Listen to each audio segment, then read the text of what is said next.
सभागृहामध्ये मनसुख हिरण यांची जी हत्या झाली त्याबद्दलचा त्यांच्या पत्नीचा जबाब हा मी वाचून दाखवला। याच्यामध्ये अत्यंत धक्कादायक गोष्टी बाहेर आल्या आहेत। मनसुख हिरण यांची जी गाडी स्फोटकं ठेवून घटनेकरता वापरण्यात आली होती ती गाडी नोव्हेंबरपासून 5 फेब्रुवारीपर्यंत सचिन वाझे वापरत होते असं स्पष्टपणे त्यांच्या पत्नीने सांगितलं। एवढंच नाही तर त्यांचा तपास हा केवळ सचिन वाझे यांनी केला आणि 3 दिवस रोज ते सचिन वाझे सोबत सकाळी जायचे आणि रात्री यायचे हे देखील पत्नीने सांगितलं। माध्यमांनी मनसुख हिरण यांचं जे मुख्यमंत्री आणि गृहमंत्र्यांना मला पोलीस त्रास देत आहेत असं पत्र त्या ठिकाणी सगळ्यांच्या नजरेस आणून दिलं। त्यांच्या पत्नीने सांगितलं ते पत्र देखील स्वतः सचिन वाझे यांनी त्यांना वकिलाकडे नेऊन ते पत्र पाठवायला लावलं। आणि एवढंच नाही तर त्यांनी अतिशय स्पष्टपणे सचिन वाझे यांनी माझ्या पतीला तुम्ही 2-3 दिवस अटक होऊन जा मग मी तुम्हाला बाहेर काढतो असं देखील सांगितल्याचं सांगितलंय। आणि माझ्या पतीचा खून हा सचिन वाझे यांनी केला अशा प्रकारचं देखील त्या बयानात आलेलं आहे। यामध्ये जे शेवटचं टावर लोकेशन मनसुख हिरण यांचं दिसतंय ते ज्यांच्या प्रॉपर्टीवर दिसतंय ते गावडे हे 2017च्या एका खंडणीच्या प्रकरणामध्ये गावडे आणि हे जे काही सचिन वाझे आहेत यांना एकत्रित आरोपी बनवण्यात आलं होतं आणि या दोघांनीही त्याच्यामध्ये अँटिसिपेटरी बेल घेतलेली आहे। म्हणजे गावडे आणि वाझे हे एकत्रित होते याचा हा भक्कम पुरावा आहे। मनसुख हिरण गावडेंच्या प्रॉपर्टीवर जातात जी कुठल्या वसईच्या भागामध्ये आहे आणि त्यानंतर रेती बंदरला त्यांचा मृतदेह मिळतो। सरळ सरळ अर्थ असा आहे की या ठिकाणी त्यांची हत्या झाली आहे। एवढे सगळे भक्कम पुरावे असताना आमची मागणी एवढीच होती की सचिन वाझे हे क्राईम इंटेलिजन्स युनिट मुंबईचे प्रमुख आहेत। ते त्या पदावर असताना त्यांना पुरावे नष्ट करण्याची पूर्ण संधी आहे। सर्व प्रकारचे पुरावे नष्ट करायचे रिसोर्सेस त्यांच्याकडे आहेत आणि एटीएस जवळ एवढ्या सगळ्या बाबी असताना देखील त्यांना त्या पदावर ठेवून त्यांची चौकशी होऊ शकत नाही। आणि सगळ्यात महत्वाचं जी गाडी क्राईममध्ये यूज झाली आहे ती 4 महिने त्यांच्याकडे होती हे त्यांनी लपवलंय। ते मनसुख हिरणला चांगले ओळखत होते हे त्यांनी लपवलंय। हा सगळा जो घटनाक्रम त्यांनी लपवला आहे त्यामुळे 302 ची चौकशी होत राहील पण आयपीसी 201च्या अंतर्गत त्यांना तात्काळ अटक झाली पाहिजे अशा प्रकारची आमची मागणी होती। परंतु आमच्या लक्षात आलं की या ठिकाणी सचिन वाझे यांना जर बाजूला केलं तर अनेक लोक अडचणीत येऊ शकतात, अनेकांची नावं बाहेर येऊ शकतात। आणि म्हणून आम्ही ज्यावेळेस अध्यक्षांकडे बसलो त्यावेळी गृहमंत्र्यांनी कबूल केलं की आम्ही त्यांना हटवतो। नंतर मुख्यमंत्र्यांकडे बैठक झाली आणि त्यानंतर मात्र जे ठरलंय त्याच्यावरनं ते बदलले आणि सचिन वाझेला आम्ही साधं त्याच्या पदावरनं देखील सस्पेंड करणं सोडा पण पदावरनं देखील दूर करणार नाही अशा प्रकारची भूमिका या सरकारने घेतली आहे। आमचा स्पष्ट आरोप आहे की या ठिकाणी सरकार त्यांना पाठीशी घालताय आणि याचं कारण काय आहे हे देखील शोधण्याची गरज आहे। या संपूर्ण प्रकरणामध्ये हे सरकार स्पॉन्सर्ड प्रकरण होतं का, याच्या पाठीमागे कोण कोण होते, कोणी कोणी कॉन्स्पिरसी केली आणि त्यामुळे सचिन वाझेला बाजूला केलं किंवा त्याला पकडलं, तो कोणाकोणाची नावं सांगेल या भीतीने हे सरकार त्याला पाठीशी घालताय। आणि यात अनेक नावं येत आहेत। अँटी एक्स्टॉर्शन स्क्वॅडच्याही एका अधिकाऱ्याचं नाव त्याच्यामध्ये येत आहे। त्यामुळे या संपूर्ण प्रकरणात हे सरकार पूर्णपणे उघडं पडलंय।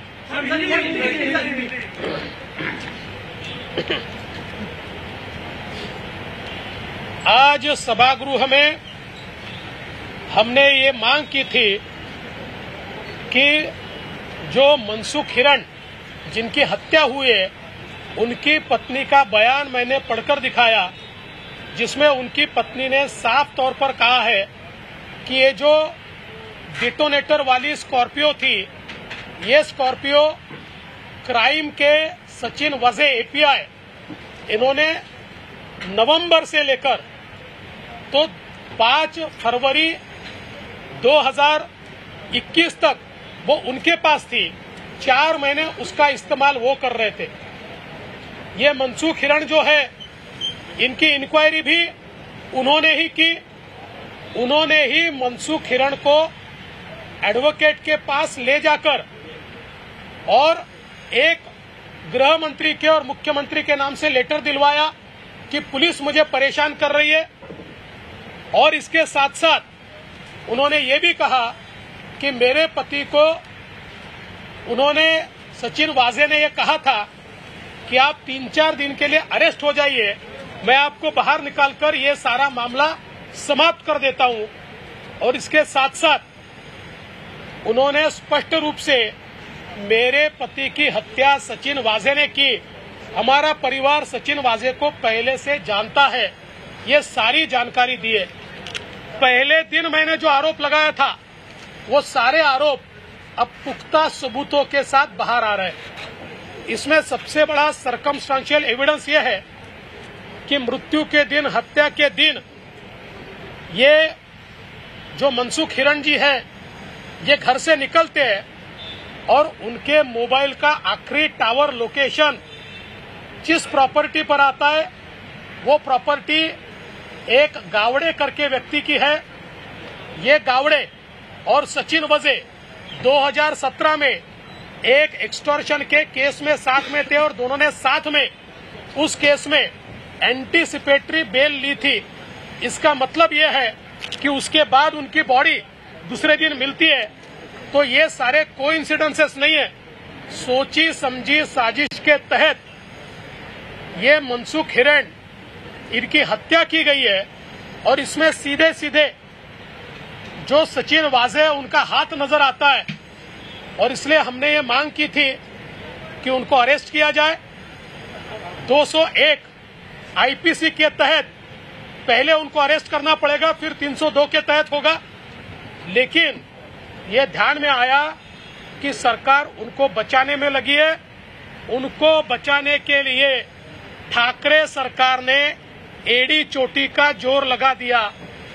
मेरे समझ में नहीं आता ऐसी कौन सी जानकारी सचिन वाजे के पास है कि अगर वो बाजू हो जाते हैं और उनको अरेस्ट होती है तो उस जानकारी के कारण कौन कौन तकलीफ में आ सकता है, कौन कौन इस कॉन्स्पिरेसी के पीछे है। ये सारी बातें आप सामने आ रही है। और इसलिए हमारा यह आग्रह है कि सचिन वाजे इनको उनके पद से तुरंत हटाया जाना चाहिए। क्राइम इंटेलिजेंस यूनिट के वो प्रमुख है और जब वो मुंबई क्राइम इंटेलिजेंस यूनिट के प्रमुख है, ऐसे समय वो सारे सबूतों को मिटाने के लिए सक्षम है। लेकिन सरकार मानो उनके घर के व्यक्ति हो सचिन वाजे, इसके लिए उनको बचाने का प्रयास कर रही है। और इसलिए हमने ये मांग की है और आज सभागृह हमने चलने नहीं दिया है।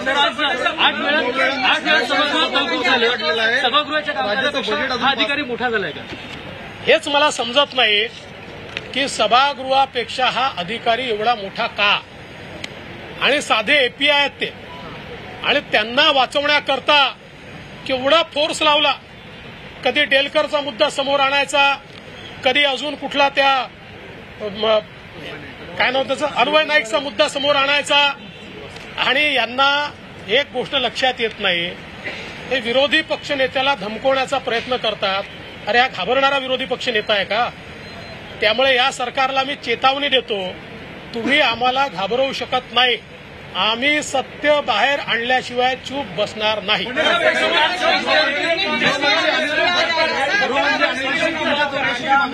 जो इन्वेस्टिगेशन की बात करें तो इनोवा गाड़ी की बात हो रही थी, जिसका सीसीटीवी फुटेज भी कहीं ना कहीं मुंबई पुलिस ने रिकवर किया था. वो इनोवा गाड़ी ऑल ऑफ अ सडन थाने में लाश पाई जाती है, उसके बाद वो मिलती ही नहीं है, तो उसका क्या है? देखिए, मेरी जानकारी के अनुसार ये इनोवा गाड़ी मुंबई में ही है और इसकी जानकारी जल्दी ही मैं प्राप्त करने वाला हूं, और अगर वो प्राप्त हो गई तो आपके सामने भी वो जानकारी लाऊंगा.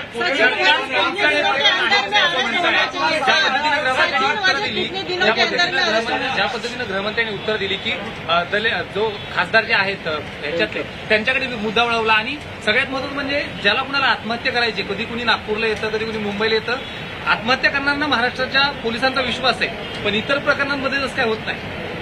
खरं म्हणजे आज गृहमंत्र्यांची परिस्थिती फारच वाईट झाली.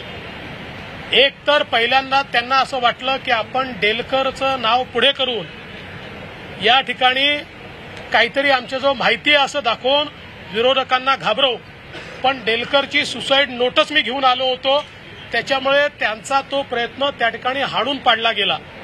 त्यानंतर तर त्यांनी इतकं मजेदार वक्तव्य केलं की पूर्वी महाराष्ट्रामध्ये लोक पर्यटनाकरता यायचे, आता त्यांना अभिमान वाटतोय की महाराष्ट्रामध्ये आत्महत्या करण्याकरता लोक येतात. आणि हे सांगताना त्यांना हे देखील भान राहिलं नाही की रायपूर हे मध्य प्रदेशात नाही आहे, रायपूर छत्तीसगडमध्ये आहे, छत्तीसगडमध्ये काँग्रेसचं सरकार आहे, हे देखील त्या ठिकाणी त्यांच्या लक्षात राहिलं नाही. त्यामुळे आज गृहमंत्र्यांनी आपलं हसं करून घेतलंय. तुमची चौकशी झाली पाहिजे, तुम्ही त्यांची चौकशी कशी स्वीकारता? मी त्यांना खुलं आव्हान दिलंय. अन्वय नाईक प्रकरणामध्ये सर्वोच्च न्यायालयाचा निर्णय आल्यानंतर अक्षरशः मुंबई पोलिसांचं थोबाड काळं झालंय. ज्या इन्व्हेस्टिगेशन केलं त्यांच्यावर सर्वोच्च न्यायालयाने जे ताशेरे ओढले आहेत ते मला असं वाटतं गृहमंत्री विसरले, आणि मुंबई पोलिसांपेक्षाही गृहमंत्री ज्यांनी हे इन्व्हेस्टिगेशन त्या ठिकाणी पुढे नेण्याचा प्रयत्न केला त्यांना तो करारा जबाब आहे.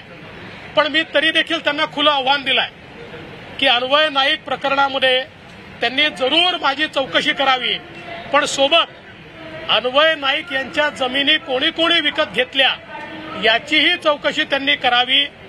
हा माझा त्यांना आव्हान आहे, खुलं आव्हान. सभागृह चालवणं हे सरकारचं काम आहे. 8 वेळा सभागृह तहकूब झाला, पण मुख्यमंत्री आले नाहीत, त्यांनी मंत्र्यांना देखील आज खरं म्हणजे ही अत्यंत आश्चर्याची गोष्ट आहे. सभागृहामध्ये असं वातावरण होतं, त्यावेळेस मुख्यमंत्री येऊन उत्तर देतात, किमान सभागृह शांत करतात, किंवा अध्यक्षांकडे मुख्यमंत्री येतात, तिथे बैठक बोलवली जाते, त्या ठिकाणी चर्चा होते आणि सभागृहाचं कामकाज नीट करण्याचा प्रयत्न होतो. मुख्यमंत्री महोदय हे या ठिकाणी उपस्थित असताना देखील आज सभागृहातही आले नाहीत, अध्यक्षांकडे देखील आलेले नाहीत. किंबहुना जे अध्यक्षांकडे ठरलं ते मुख्यमंत्र्यांकडे जाऊन का बदललं, कोणाला पाठीशी घालण्याचा प्रयत्न ते करतायत, हा आमचा सवाल आहे.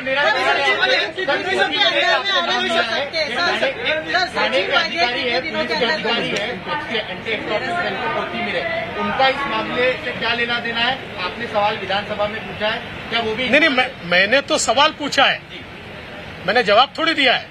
मैंने तो सवाल पूछा है कि कोथमीरे का इस मामले से कोई संबंध है क्या, क्या उनका भी इससे कोई जुड़ाव है क्या, ये मैंने सवाल यहाँ पर पूछा है. बॉस माना जा रहा है मुंबई का, कोथमीरे को मुंबई का बॉस माना जा रहा है. ये नया प्रकरण अभी सामने आ रहा है कोथमीरे का नाम, तो ये कितने दिनों के अंदर में सचिन वजय भी अरेस्ट हो सकते हैं? नहीं, ये सचिन वजय या कोथमीरे ये गृह मंत्री के बॉस होंगे, मुंबई के वगैरह बॉस नहीं है. आपने किया है, मामले की ऑलरेडी जांच हो रही है और जिस दिन पहले दिन आपने कहा था कि आइसोलेशन में इसकी जांच नहीं हो सकती, पीएन का मामला और एक्सप्लोजिव का मामला दोनों साथ में जुड़े, तो क्या एनआईए को इन नए तथ्यों के तहत फिर से तलाश, या फिर ये मुद्दे को आप रिक्वेस्ट करेंगे सेंटर को कि इस मुद्दे को लेकर तलाश की जाए? छोटे साहब, इसी को जोड़ के मेरा सवाल है कि क्या आपको लगता है कि प्राइमा फेसी जो मुंबई पुलिस का इन्वेस्टिगेशन हुआ था वो उतना अच्छे और ठीक तरीके से नहीं हुआ था दोनों केस में? देखिए, अब तो ये सारी चीजें स्पष्ट है। जिस प्रकार का इन्वेस्टिगेशन हो रहा था, और इसमें सबसे देखिए मजे की बात तो यह है कि 6 दिन पहले तक इसके इन्वेस्टिगेशन ऑफिसर ही खुद सचिन वाजे थे। मतलब जिनके ऊपर शक की पूरी सुई है वही अगर इन्वेस्टिगेटिंग ऑफिसर होंगे, हिंदी में कहते हैं सैय्यद है कोतवाल तो डर काहे का, इस प्रकार की अवस्था इस सारे मामले में थी।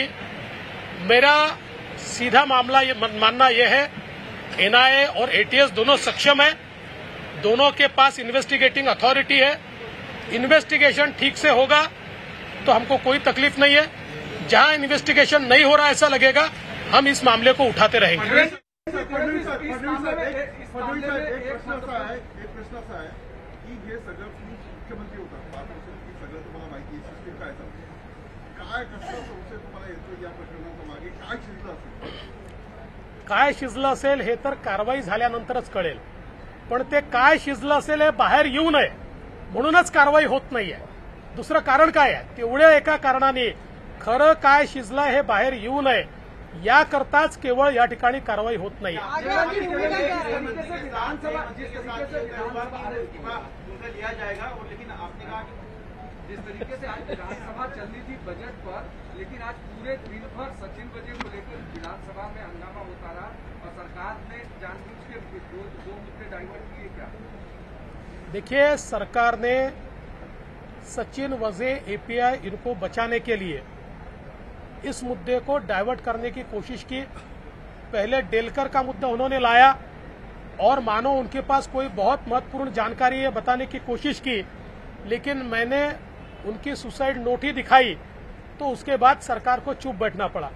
उसके बाद उन्होंने तो बहुत मजेदार बात कही, उन्होंने कहा कोई और व्यक्ति आकर महाराष्ट्र में सुसाइड करता है, और हमारे गृह मंत्री जी बड़े अभिमान के साथ ये कह रहे थे कि अब महाराष्ट्र में कितना लोगों का विश्वास है कि लोग बाहर से महाराष्ट्र में आके सुसाइड करने लगे। इससे पहले तो महाराष्ट्र को पर्यटन के लिए जाना जाता था।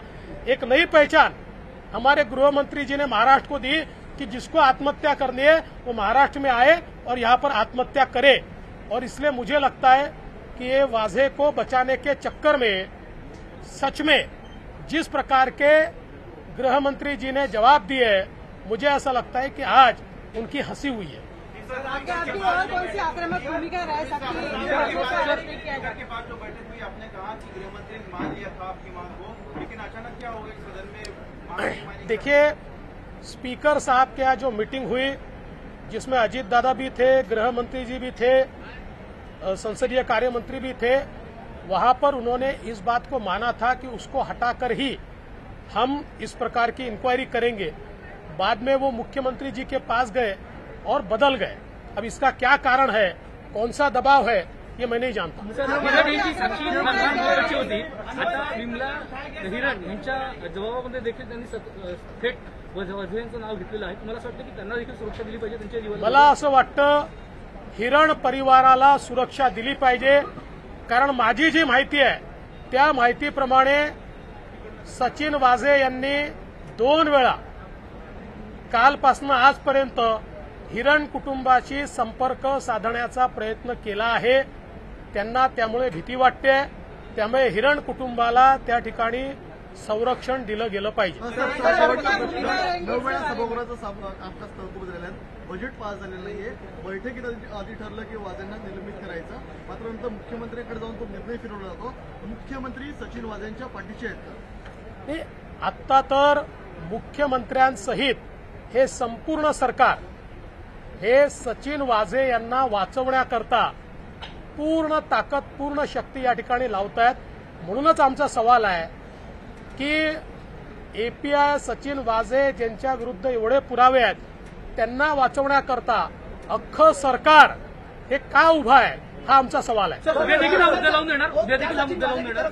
ऐसा परिवार से उद्या हा मुद्दा लावून देणार. देखिए, मेरी जो जानकारी है उस जानकारी के अनुसार कल से लेकर आज तक 2 बार सचिन वाजे इन्होंने परिवार से संपर्क करने के लिए कॉल किया. परिवार ने उनको रिस्पांस नहीं दिया, ऐसी जानकारी मेरे पास आई है. उद्या देखील हा मुद्दा लावून देणार. हा मुद्दा आमचा निश्चितपणे आक्रमकतेने राहील. उद्या सभागृहात आल्यानंतर आम्ही या संदर्भातला निर्णय करू. कारण बजेट देखील आहे, मागण्या देखील आहे, सरकारला पळून जायची घाई देखील लागलेली आहे. सरकारला तर चर्चा नकोच आहे, चर्चेत सरकार उत्तर देऊ शकत नाही. त्यामुळे उद्या आम्ही बसून सगळ्या परिस्थितीचा विचार करून त्यानंतर आमची भूमिका ठरवू. सर, एक सवाल आपसे है कि अगर सरकार अगले 2 दिन में जैसे आपकी मांग है कि उन्हें सस्पेंड नहीं करते सचिन वाजे को, तो क्या आपके पास कोर्ट में जाने का पर्याय खुला है? आप वकील भी आप बता सकते हैं. देखिए, हम कोर्ट में जाने वाले लोग नहीं, हम रास्ते पर लड़ने वाले लोग हैं. और मुझे ऐसा लगता है कि अगर ये सरकार कार्रवाई नहीं करेगी तो हमारे देश के कोर्ट उसका कॉग्निजेंस लेंगे. जिनको कोर्ट जाना है वो कोर्ट भी जाएंगे. हम तो रास्ते की लड़ाई लड़ने वाले लोग हैं, हम रास्ते पर लड़ेंगे. प्रकरणात सरकारने दावा केला होता की काही नावं आहेत, अशी काही नावं आहेत, तुम्ही म्हणाल की नोट आहे माझ्याकडे. मी त्या संदर्भात ती जी नोट आहे ती नोटच त्या ठिकाणी दाखवली आणि कुठलीही नावं त्याच्यामध्ये नाहीत आणि गृहमंत्री देखील सांगू शकले नाहीत, कारण त्यात तशी नावच नाही. देवेंद्रजी, शेवट आई भवानीचा गजर म्हणजे झी 24 तास.